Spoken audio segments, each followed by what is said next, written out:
Good morning. This is Real Life Happens. I'm Norma Kay. Welcome. Today I'm going to be reading part one of God Under Pressure, which is the second chapter.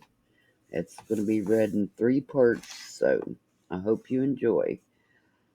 A day in the life of Christ. Called it a tapestry, a mural, a noisy pictorial in which a golden thread of trumpet intertwines with the black braid string of tragedy.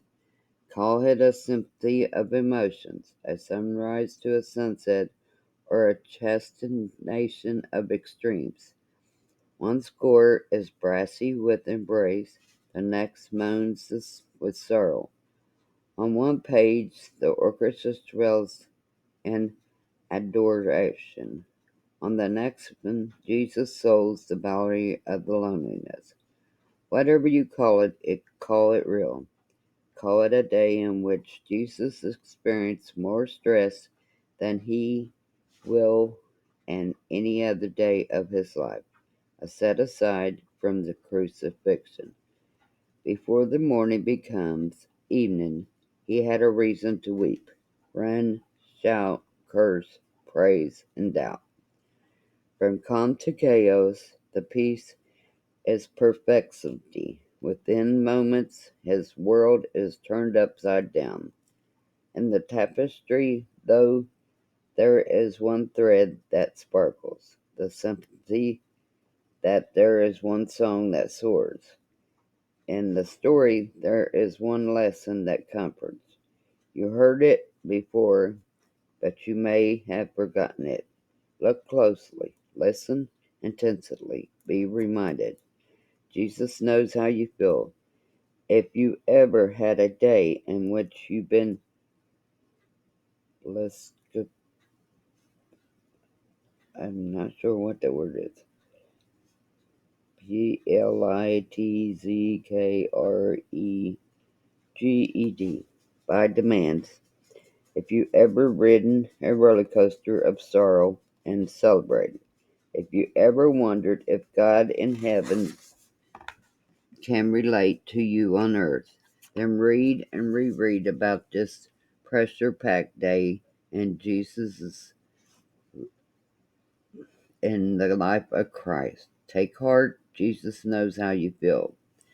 He begins the morning by hearing about the death of John the Baptist, his cousin, his forerunner, his co-worker, his friend, the man who came closer to understanding Jesus in any other death.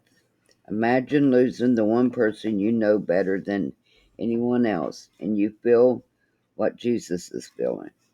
Reflect in the horror of being told that your dearest friend has just been murdered, and you will relate to Jesus' sorrow. Concern your action if you were told that your best friend just had been decapitated by people pleasing and sensuous monarch, and you see how the day begins for Christ. His world is beginning to turn upside down. The emphases brought more than news of sorrow, however. They brought a warning. The same Herod who took John's head is interested in yours. Listen to how Luke presented the monarch's madness. Herod said, I beheaded John. Who then is this I hear such things about? And he tried to see him. Something tells me that Herod wanted more than a social visit. So, with John's life taken and his only life threatened, Jesus chose to get away for a while. When Jesus heard what had happened, he withdrew by a boat, probably to a solitary place. But before he could get away, his disciples arrived. The Gospel of Mark states that The apostles gathered around Jesus and reported to him all they had done and taught. The return and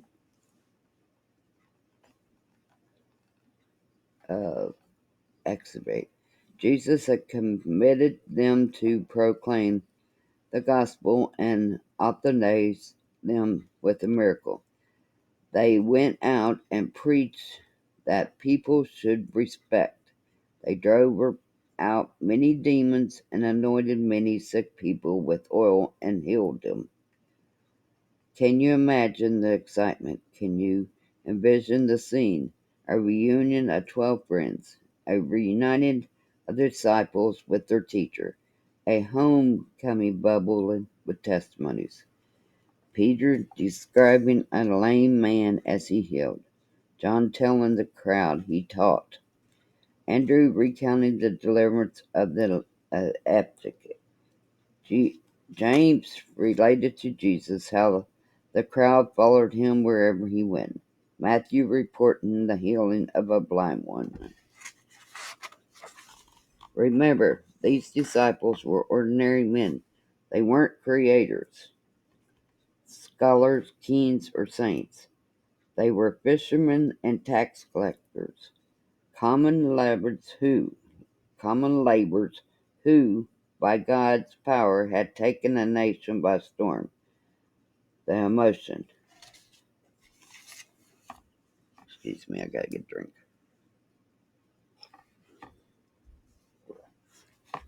The emotion embraces the matter of the moment. Jesus' heart goes from the pace of a funeral dirge to a tributon march of the ticker tape parade.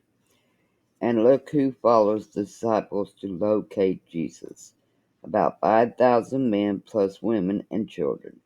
River of people cascade out of the hills and the village. Some scholars estimate the crowd to be as high as 25,000.